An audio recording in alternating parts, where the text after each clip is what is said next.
अपने बेटे की बहुत अच्छी तरह से परवरिश की। उसे अच्छी तरह से पढ़ाया, लिखाया और एक सफल इंसान बनाया। इसी के बल पर बेटा एक कंपनी में बड़ा अधिकारी बन गया। हजारों लोग उसके अधीन काम करने लगे। एक दिन पिता ने सोचा, क्यों न बेटे के ऑफिस में जाकर उससे मिला जाए। जब पिता उसके ऑफिस पहुंचे तो उन्होंने देखा कि बेटा एक शानदार ऑफिस में बैठा है और बहुत से लोग उसके अधीन काम कर रहे हैं।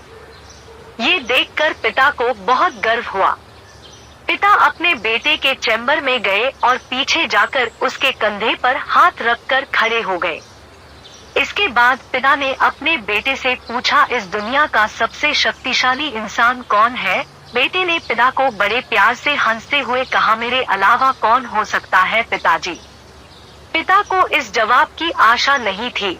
उसे विश्वास था कि उसका बेटा गर्व से कहेगा, पिताजी इस दुनिया के सबसे शक्तिशाली इंसान आप हैं, जिन्होंने मुझे इतना योग्य बनाया। बेटे का जवाब सुनकर पिता की आंखें भर आईं। वो चैम्बर के गेट को खोलकर बाहर निकलने लगे। उन्होंने एक बार पीछे मुड़कर पुनः बेटे से पूछा, एक बार फिर बताओ, इस दुनिया का सबसे शक्तिशाली इंसान कौन है? तूने इस बार कहा, पिताजी आप हैं इस दुनिया के सबसे शक्तिशाली इंसान। पिता ये सुनकर आश्चर्यचकित हो गए। उन्होंने कहा, अभी तो तुम अपने आप को इस दुनिया का सबसे शक्तिशाली इंसान बता रहे थे, अब तुम मुझे बता रहे हो? बेटे ने हंसते हुए उन्हें अपने सामने बिठाते हुए कहा, पिताजी उस समय आपका हाथ मेरे कंधे पर था।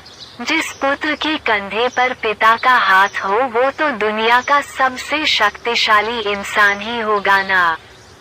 पुत्र की बात सुनकर पिता की आंखें भर आई। उन्होंने अपने पुत्र को कस करके अपने गले लग लिया।